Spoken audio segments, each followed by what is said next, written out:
Today is message 3 in our Christmas series we're calling The Impossible.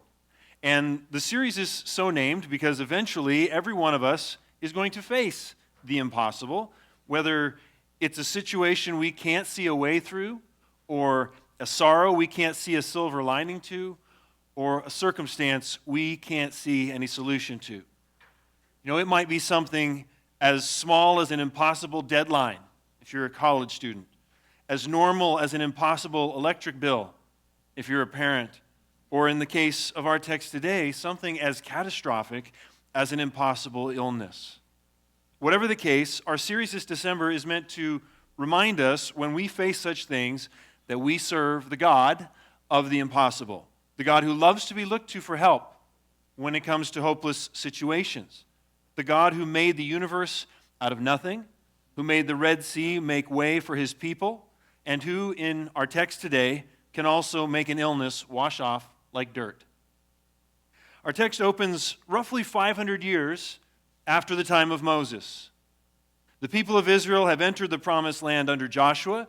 They've conquered most of their enemies. They've drifted from God under 12 judges. They've demanded a bad king who they were ruled by 2 good kings, and then they were split by the 4th king into 2 kingdoms.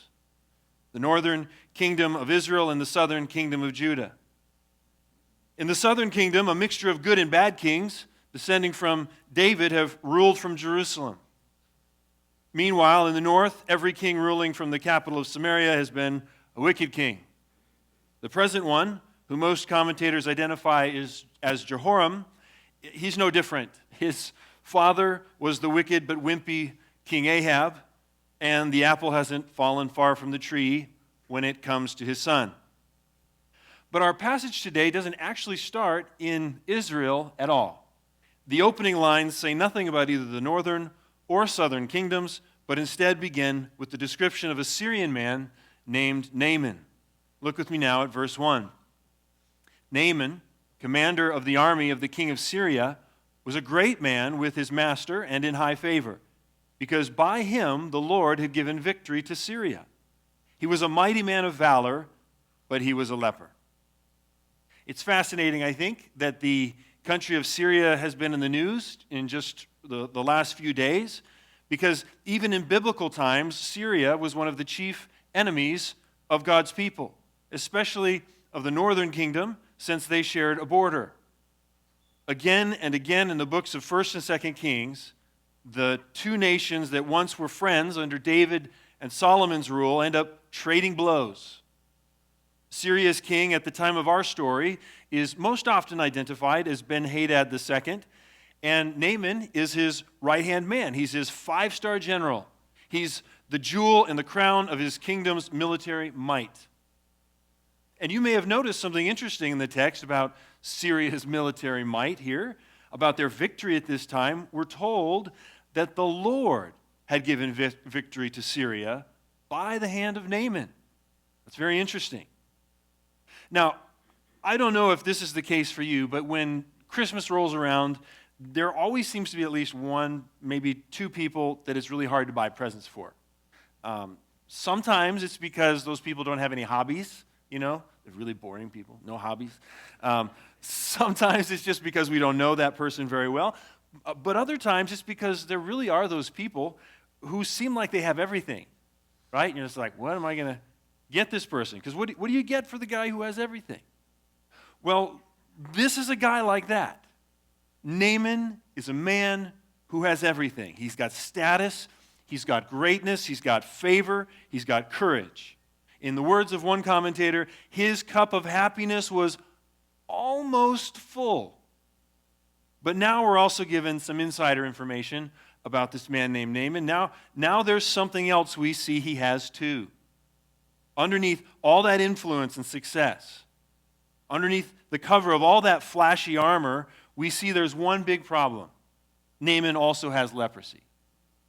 Or at least he has a skin disease of some sort that may or may not be what we now know as Hansen's disease, but in any case, it's a very, very serious skin disease. In the words of J. Hammond, it's painful, contagious, loathsome, and fatal. He was a mighty man of valor. the text says, but he was a leper. Everything about Naaman's life is great, except for this one thing. And isn't that how it is so often for us? I think it is. Things are never quite perfect. It seems like there's always something off. Even if you're someone who is blessed by the best of circumstances, you're having the best year, you have the best job, you have the best marriage, the best home, the best whatever, still in a fallen world, there's always some trouble gnawing at us. In the words of pastor and theologian Gottfried Mencken, everywhere where there is or seems to be something great and fortunate, there is also some discordant but, which, like a false note in a melody, mars the perfectness of that good fortune. That little word but, writes another commentator, how significant it is. We should all be happy but for something.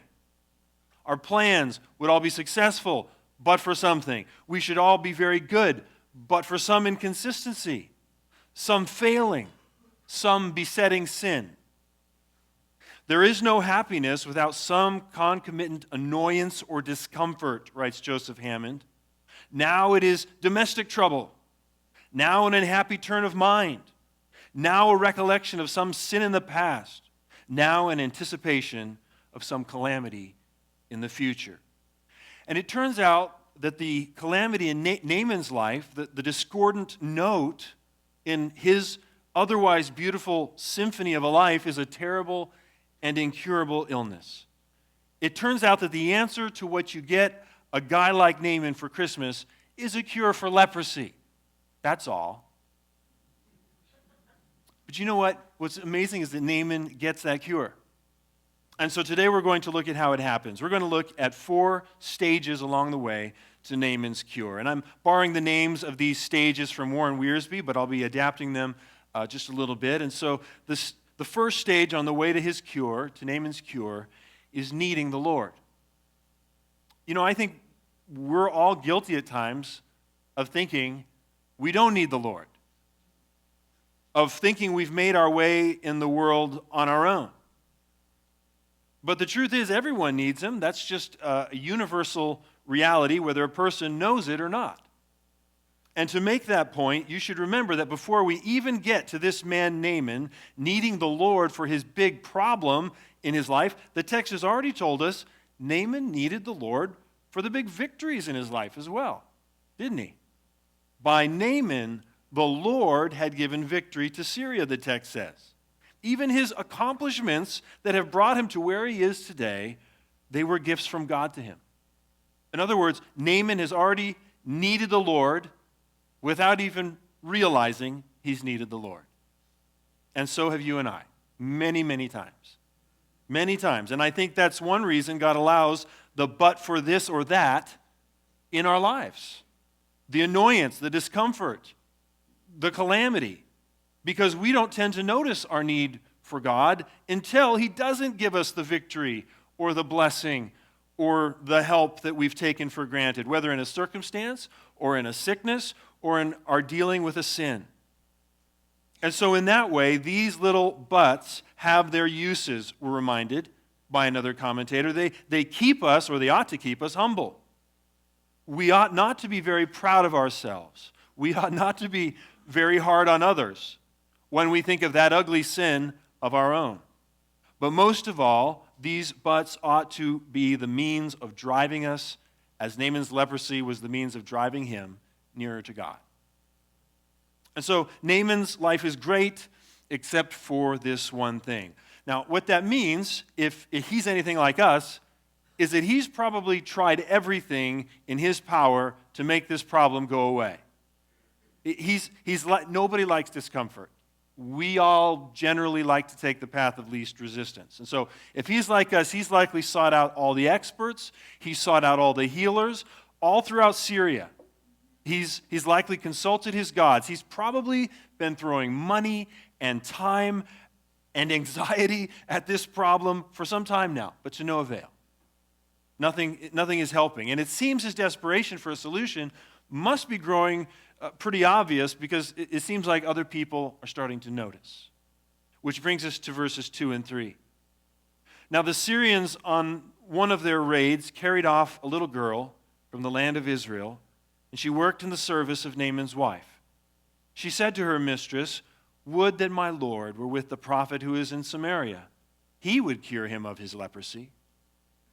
You know, whole sermons have been written about this little girl in these verses. What an example! She's such an example to us. She's a stranger in a strange land. She's treated unjustly. She's ripped from all she loves. She's forced into servitude for her enemies. And yet, here are a few of the lesson points from just one of the sermons I found about her. Number 1, she didn't forget her faith when she went from home. Number 2, she didn't render evil for evil. Number 3, she was young, but by doing what she could, she became a blessing to others. Number 4, the secret of her faithfulness and usefulness was her strong and simple faith. Strong and simple faith indeed. I love how this servant girl just takes for granted that the impossible is possible with God. And all of this is written of her because when an opportunity arose, this little nameless girl, scrubbing floors somewhere in Syria, opens her mouth and loves her enemies by pointing out what they really need. Would that my Lord were with the prophet who is in Samaria. He would cure him of his leprosy. Now, to be clear, she's not saying that what Naaman needs is the prophet himself, Elisha himself. No, it was well understood in that day that the prophets spoke to, and acted towards the people on behalf of God. The prophet's words were God's words. The prophet's miracles were God's miracles. The prophet represented God. In other words, what she's saying Naaman really needs isn't so much Israel's prophet as much as Israel's God. And so, friends, be reminded by this little girl that it isn't intolerance when you point people to their need for God. It isn't hatred, it isn't bigotry or arrogance, it's the kindest thing you can possibly do for them. It's love. It wasn't intolerance or anger that drove Dave Haddon, one of our members, to climb into his beat-up Chrysler and make the trip each week to the campus of Shasta College, where he stood, rain or shine, handing out tracts and sharing the gospel with any college student who would listen to him. No, it was love for God and love for those lost students that drove him. It wasn't colonialism or cultural superiority that drove my parents to climb onto a ship and sail to Africa, or led the Doomers to climb into an airplane and fly to South America. It wasn't arrogance or self-righteousness that made them leave their families, leave their homes, leave all that was familiar in order to preach and teach and heal. No, it was love for God and love for lost people that took them far away and opened their mouths to speak, so that those who needed the Lord could be brought near. And you're to speak too, and as an act of love, wherever God has brought you, wherever and whenever the opportunity comes to you. Well, now the servant girl speaks, and Naaman seems to recognize and acknowledge his need. And that in itself, I think, is already a miracle of God. That in itself confirms for us what this perfectly placed witness of a girl already hinted to us as we read the story, that it is God who has taken the initiative to first seek out Naaman, not the other way around. God shakes out his people like grains of salt into society, into the world, into every nation, into every people, to every job, into every sector of society, and there they open up their mouths and they spread the savor of heaven's solution. Or to change the metaphor, wherever they go, they bring the sweet scent of salvation. And to some, we're told in the Bible, it will smell like death that leads to death when we open our mouths and speak. And that's not on us, according to the Bible. But to others, it will smell like life that leads to life. And God always gets the credit for that. And Naaman smells life. Yes, it's true that at this point, all he may be thinking that he needs from Israel's God is physical healing, but at least he's willing to look to him for any help at all. And so now the one sought out begins to seek. The first stage on the way to Naaman's cure is needing the Lord, and Naaman recognizes and acknowledges that need. And so now the second stage is seeking the Lord. And this seeking first takes Naaman to his own king, right? He can't just go off and do his own thing. He can't leave Syria without the king's permission. And as the military commander of an enemy army, he also can't just, ride into Israel's territory unannounced without causing trouble. And so look now at verse 4 and the first part of verse 5. So Naaman went in and told his lord, "Thus and so spoke the girl from the land of Israel."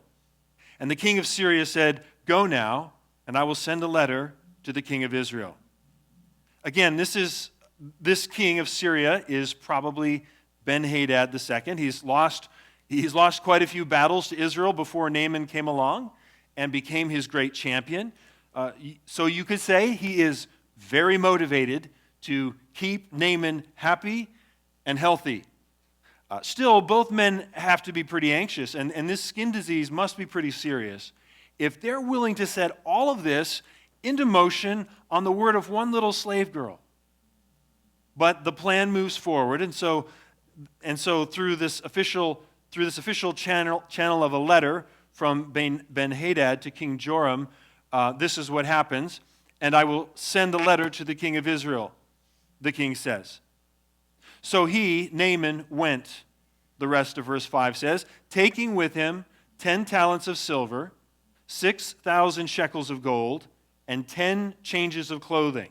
Verse 6, "And he brought the letter to the king of Israel, which read, 'When this letter reaches you, know that I have sent to you Naaman my servant, that you may cure him of his leprosy.'" Now, to give you an idea of how much money this is, because we could probably tell that's a lot of money, but to give you an idea, one of the background commentaries I looked at calculated that 6,000 shekels of gold alone represented the combined annual wages of 600 common laborers. That's a lot of money. Another source pointed out that the amount of silver, just the silver that's listed, it was 5 times what the king of Israel's grandfather had paid in silver to purchase the site of their capital city, Samaria. This is a lot of money. And so aside from the changes of clothing, which themselves were a measure of one's wealth, depending on how many you had, if you converted these sums of silver and gold by sheer weight, we're talking here about roughly 750 pounds of silver and 150 pounds of gold. No matter how you slice it, that's a lot of wealth. But the question is, why does Naaman bring all this? Well, partly because it's the custom. You might remember that in Solomon's day, the Queen of Sheba brought lavish gifts to him when seeking an audience with him. So it was appropriate for any dignitary to bring gifts when seeking an audience with a foreign king. But the other reason all this wealth is sent along is because neither the king of Syria nor Naaman know any better. Naaman evidently supposed that he would have, directly or indirectly, to purchase this cure, writes Joseph Hammond. What they apparently don't know is that in Israel, we're talking about their next door neighbor, their closest neighbor. What they apparently don't know is that in Israel, the prophets aren't part of the king's court. They're not part of the king's royal entourage, the way the wise men or the magi are in places like Assyria, which is much further away. This means the prophets aren't under the king's authority. They don't work for the king, and they don't work for money. And they don't seem to understand this right next door in Syria. According to Isaiah 42:6, one of Israel's tasks was to bear witness to the godless nations around them. And so I think this is just the first indication of several ways Israel has failed to do this. After all, how in the world do the neighboring nations not know all of this about Israel's kings and their prophets by now? Let's just, maybe to be fair, let's put the situation in our own context today. How is it that the people outside our own churches, the people in our own neighborhoods, don't know more about God by now? Why is that? How is it that statistically they know less today about the Bible than ever before, the people around us? Why do they have so many misconceptions about Christianity today? Why do so few understand the very basics? For instance, the very core of all that we teach and believe, that salvation is a free gift you can't earn, no matter how much wealth you bring, whether that wealth is church attendance or offerings or pilgrimages or good works. Why, when asked, does the average person on the street still think that the gospel means something like loving God and loving others, which I will remind you is actually the summary of the law, not the gospel? Why do most people around us still not know that the gospel isn't something you do at all, but the good news message about what someone else has done? It's the good news message that you can come to God with nothing in your hands and still be saved, be forgiven, be healed, because someone else has already done everything and paid for everything necessary for you with his hands. It's the good news message that someone else has obeyed God in your place because you couldn't do it. And that someone else has been punished by God in your place so that you wouldn't have to be. That someone else is Jesus. It's God enfleshed. No longer speaking through prophets, but through his own human mouth. No longer healing through proxies, but with his own two hands when he walked on the earth. Hands that heal first by curing blindness and deafness and lameness and, yes, even leprosy. But that's not all those hands came for. Yes, Jesus genuinely cared about the physical well-being of the people that he saw, just as he cares about the real problems that you're facing in your life right now. But his mission wasn't just to save bodies. His mission was to save whole persons. And so every bodily salvation at the touch of those hands was a sign. It was a preview. It was a picture. Every restored body pointed forward to a kingdom that was coming, where all sickness and all disease and all sorrow and all death would one day be gone forever. But every restored body also ultimately pointed to a deeper need, to a spiritual salvation that was necessary as well, to the need for a restored heart, a forgiven heart, a heart free to love and worship God. And that spiritual salvation, that entrance into God's kingdom, would also come through those two hands. If I can save your ears, I can save your soul, each miracle said.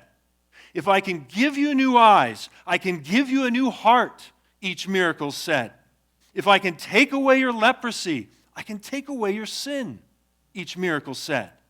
And then on the cross, the miracle worker stretched out those same two hands and surrendered himself to death so that you could be saved in that deeper way by his blood. Because your real need, your real problem is your sin. Your spiritual sickness is terminal, so Jesus had to die to cure you. And so he took the guilt for your sin and its punishment so that you could take the credit for his life and its reward. But he didn't stay dead. He then rose from the dead as the proof that God accepted what he'd done for you. And he rose from the dead by the power of God that would regenerate you. And he rose from the dead as the promise from God that he would one day physically raise you up from the grave, just like Jesus, to live forever in his promised kingdom. But many around us have never heard this message. They don't know it. They don't even know these basics. Because just like Israel, I think we tend to pursue other priorities. We've busied ourselves with other interests. I know I do this. So that as a result, we've missed many opportunities to point people to the Lord when they show up on our doorstep like Naaman. We've missed many opportunities to correct misunderstandings, to answer questions, to clarify truth, to glorify God. And now in verse 7, King Jehoram of Israel misses an opportunity to do those things as well. And when the king of Israel read the letter, he tore his clothes and said, "Am I God to kill and to make alive? That this man sends word to me to cure a man of his leprosy? Only consider and see how he's seeking a quarrel with me. What's happened as King Jehoram has read this letter? What's going on? Well, first, he's not thinking about opportunities to point to God at all. He's thinking about politics, right? And admittedly, he's got some grounds for it because it's probably this same King Ben-Hadad writing this letter who had earlier written to King Jehoram's father in 1 Kings 20 to King Ahab to pick a fight. So, there's precedent for this. And Ahab had said something similar back then. He had said, "Mark now and see that this man is seeking trouble." Jehoram's own dad had said that about this same king. In other words, he has some grounds for being concerned here. He thinks this king is pulling a stunt. He's trying to incite a war. So in one sense, we might understand King Jehoram when he misses this chance to correct misunderstandings, to glorify God, and instead he tears his clothes and said, "Am I God to kill and make alive, that this man sends word to me to cure a man of his leprosy?" Why does he tear his clothes? Well, to tear your clothes at the time, and for the Jewish people especially, was a symbolic sign of sorrow and distress.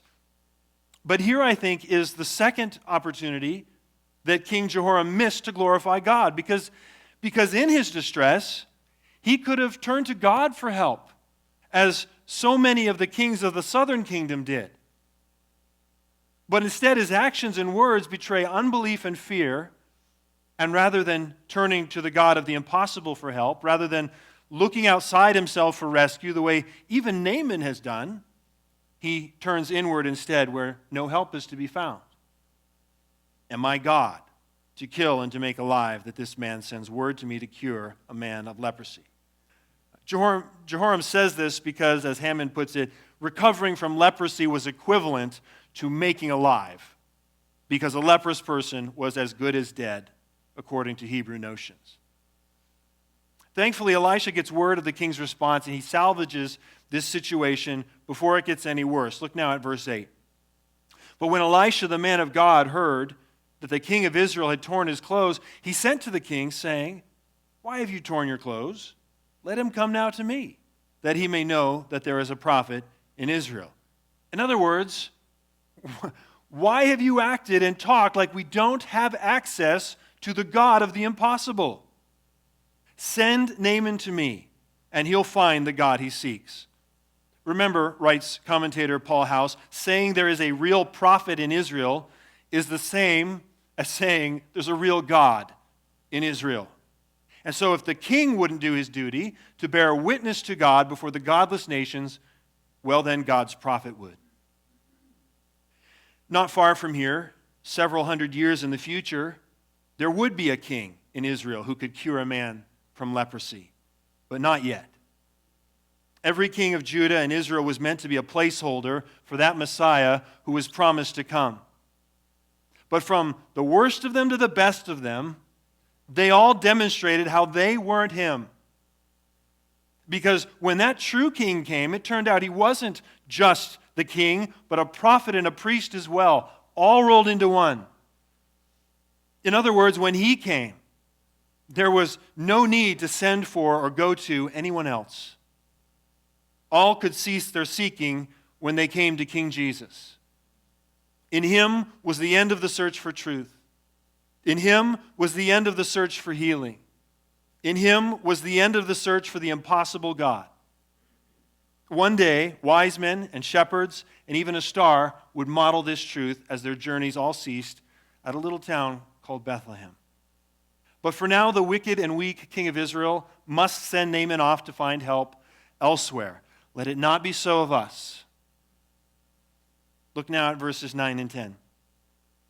"So Naaman came with his horses and chariots and stood at the door of Elisha's house." Verse 10.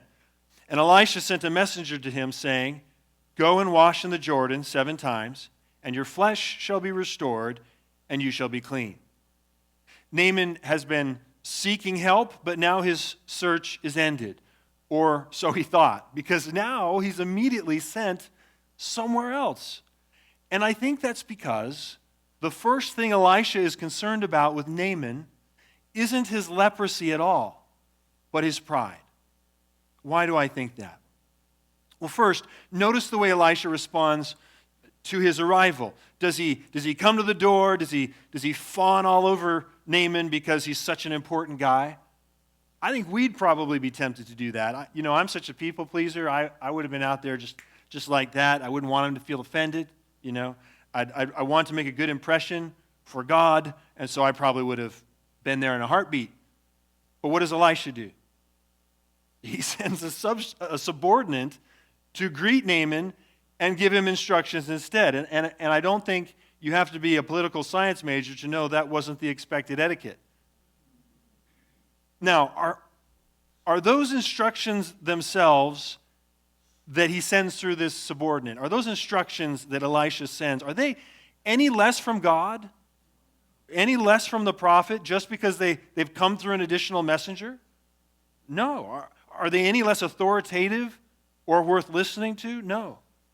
No more than the instructions and words we read in our Bibles are any less from the prophets and the apostles of God than if we heard them in person.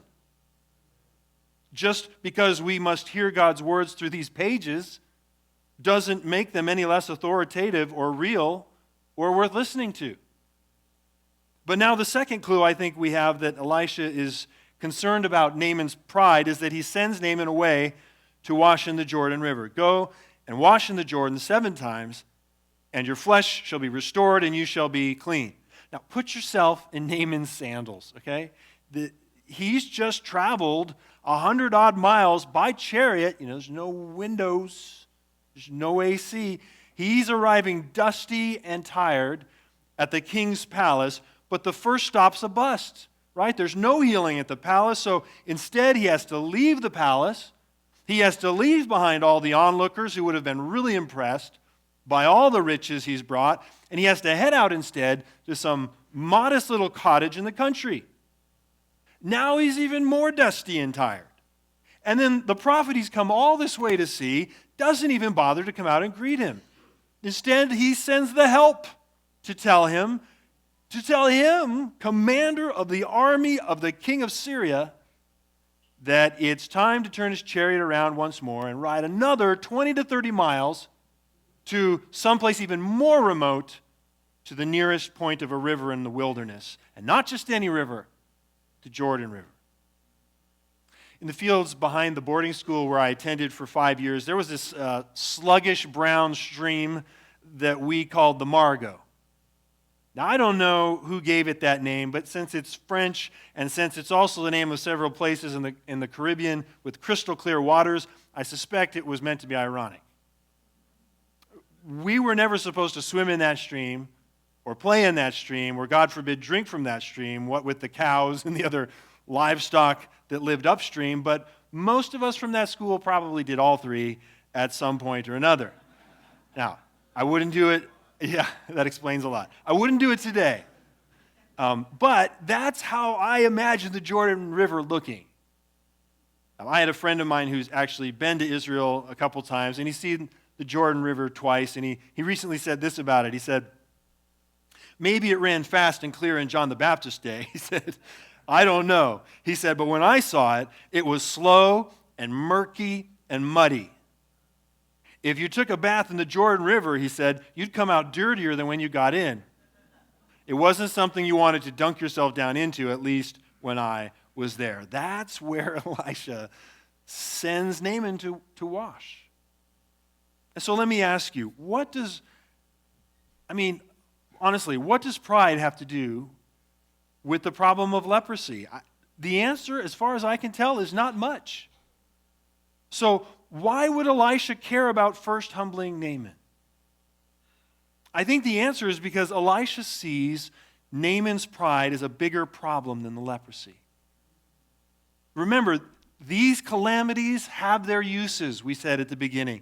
They ought to keep us humble. They ought to be a means of driving us nearer to God. And yet, even though God has already used this leprosy as a means of driving Naaman here for help, his leprosy still doesn't seem to have humbled his pride.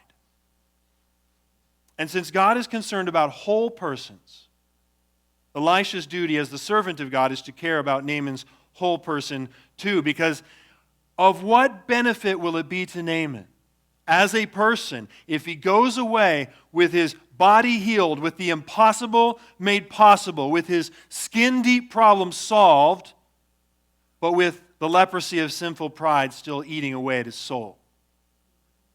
Or as Jesus posed the question, for what does it profit a man to gain the whole world and forfeit his soul?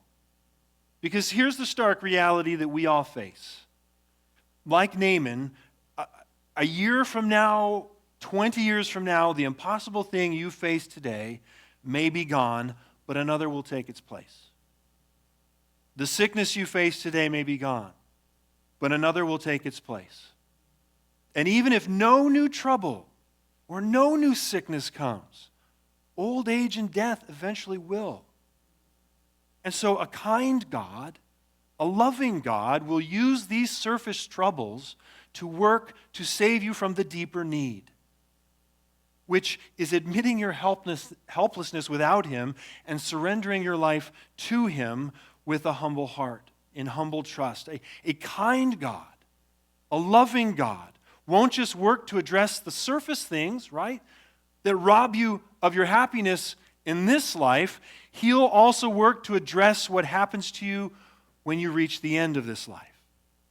And the only way for that to go well with you is if your life doesn't belong to you anymore, but belongs to Him. And that usually takes a lot of humbling.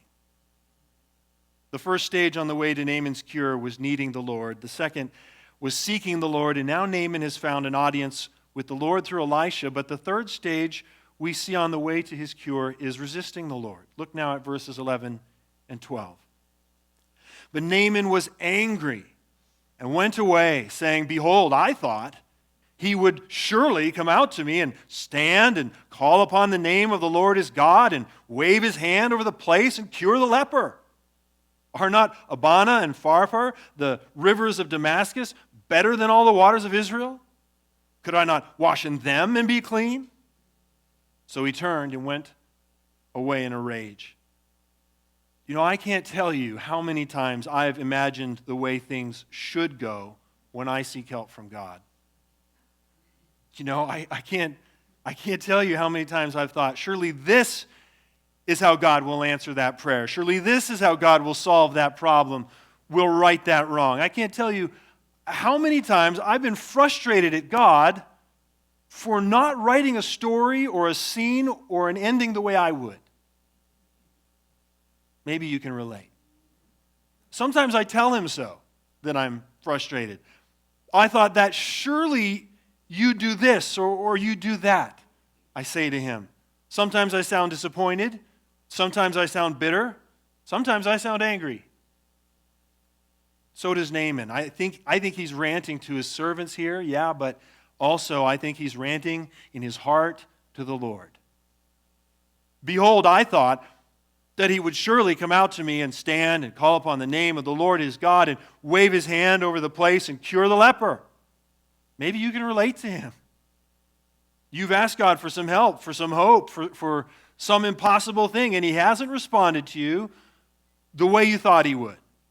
I thought God would do this. I thought God would do that, you might say.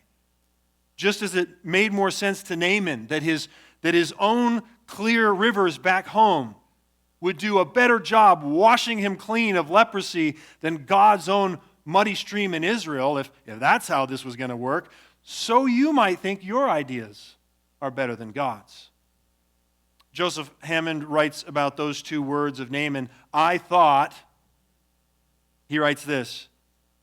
He writes about them and he comments how dangerous they've been in the history of our world. Referencing Adam and Eve in the garden, he writes that I thought, instead of God said, brought sin and misery and death into the world, and it prevents redemption from sin and death in the case of thousands. These thousands, he writes, if they perish in their opinion, will begin the next life with, I thought. So he, Naaman, turned and went away in a rage, the text says. And here's why I think that is. I think the fact that God is unpredictable and the fact that God is uncontrollable, I think it angers our pride. When we get angry that God doesn't do things the way we want, it reveals something. And what it reveals is that even though we were seeking his help, we really still wanted it on our terms. We really still were seeking to be in control. We really still are believing we know best. How do I know Naaman needs to be humbled? I like how this commentator puts it. Here he was, come all the way from Syria just for the one purpose of getting cured. And yet he turns away from the only person who could cure him because he does not pay him sufficient court and does not flatter his vanity or do what he expects. How unreasonable was Naaman's pride? How unreasonable is pride in anyone? Friends, don't turn away from the only person who can cure you in your disappointment and anger. Don't turn away from him. It's foolishness and it's pride. What does pride look like? It looks like taking your ball and going home when you don't get your way. What does humility look like? It looks like submitting to God's way and trusting it's the best way. It looks like obeying God's word and trusting him with the outcomes. It looks like trusting that if God is really big enough to answer your prayers and to do the impossible, then it means he's also big enough to have reasons for not doing so that you can't always see and you can't always know. The first stage on the way to Naaman's cure was needing the Lord. The second was seeking the Lord. The third was resisting the Lord. And now the fourth stage is trusting the Lord. Look now at verses 13 through the first half of 15. But his servants came near and said to him, "My father, it is a great word the prophet has spoken to you. Will you not do it? Has he actually said to you, 'Wash and be clean'?" You can hear their frustration with him a little bit here. So he went down and dipped himself 7 times in the Jordan, according to the word of the man of God, and his flesh was restored like the flesh of a little child, and he was clean. Verse 15, then he returned to the man of God, he and all his company, and he came and stood before him, and he said, "Behold, I know that there is no God in all the earth but in Israel." You should notice how often it's the humble servants in Naaman's life who are saving his skin, who are speaking wisdom into his ears. Right? First the little girl, now these servants. So what if nothing you brought contributes to your salvation? They basically say, let it go. Did he really just say, wash and be clean? I mean, it's not flashy, but it's easy. And so, do you want to be humbled and healed, or would you rather die in your glorious pride? So he went down and dipped himself 7 times in the Jordan, the text says, according to the word of the man of God. And his flesh was restored like the flesh of a little child, and he was clean. Those first words there, he went down, that probably isn't talking about going down into the water, but driving his chariot eastward and down into the deep Jordan Valley from the highlands of Samaria. As I mentioned before, it was probably a 20 to 30 mile ride that descended in elevation about 1,000 feet down to the Jordan River. And then upon arrival, he demonstrated his trust in God by obeying God's prophet. According to the word of the man of God, Naaman dipped himself 7 times in the Jordan. Is there any significance, do you think, to the dipping or the plunging in the water 7 times? Commentator Donald Wiseman points out that the ritual cleansing of a leper in Leviticus 14 also always requires a 7-fold act. So I think there's a connection there. But in a broader sense, all throughout the Bible, the number 7 is sort of seen as God's number, as a symbolic picture of perfection, completeness, wholeness. So I think it's definitely another signpost for Naaman and for his servants who accompany him that points to Israel's God as the one who is making Naaman whole. In addition, I think the fact, just as a side note, I think the fact that the water is murky and not clear is itself another reinforcement that this healing is not coming from the water, right? It's coming from Israel's God. Can you imagine, just put yourself in his place for just a second. Can you imagine just being able to wash off a problem? Whatever that thing is in your life that looks impossible, that's spoiling everything, To just close your eyes and hold your nose and go down under the water a few times, and then you come up and problem solved, right? The issue gone, the trouble vanished, the impossible possible. Yeah, someday. That's what happened to Naaman. He lost his temper, writes D.L. Moody. Then he lost his pride. Then he lost his leprosy. That is generally the order in which proud, rebellious sinners are converted. Moody is saying that because all throughout the Bible, again, the disease of leprosy is made into a symbol or a picture of sin or of sin's corrupting influence on our world. And so with that in mind, the words that sum up the results of Naaman's bath kind of glow with fresh meaning. Listen to them here. And his flesh was restored like the flesh of a little child, and he was clean. And it's not just Moody's imagination that something more has happened here than just a miraculous physical healing. I think the first part of verse 15 confirms it. Then he, Naaman, returned to the man of God, he and all his company, and he came and stood before him, and he said, Behold, I know that there is no God in all the earth but in Israel. What's happened to Naaman? He came seeking a cure for his skin, but he went away with a cure for his soul. He came seeking a God of Israel as a foreigner, right? As an enemy, as a leper. Thrice the kind of man the Jews would have considered an enemy, polluted, under the judgment of God, beyond help. In the words of Warren Wiersbe, he came to the God of Israel as an enemy who kidnapped little Jewish girls and a leper who should have been isolated and left to die. And yet he goes back home a whole man and a child of God. And you can go home whole too, and a child of God too. Friend, what are you facing? What are you facing in your life? Whatever it is, you need the Lord. So seek him. And when you find him, do not waste time resisting his ways. Instead, learn more and more to trust him and to do it quickly. The quicker, the better. Yes, I believe God can still miraculously heal any sickness, any disease, or meet whatever other impossible need you're facing today. And I believe you should ask him to do it. He loves it when you come to him, trusting in his power. And in response, you can expect that he will either miraculously intervene in the circumstances that you face right now to heal you, to rescue you, to cure you, or he will draw near and heal your heart instead, or rescue your mind instead, or cure some deeper need in your soul instead, in exactly the way you need him most. He'll come to be the help you need to comfort you. He'll come to be the hope you need to encourage you, and he'll come to be all the grace you need to sustain you. You can trust that if your life is in his hands, it's in the best hands, because the touch of his hands always accomplishes the impossible.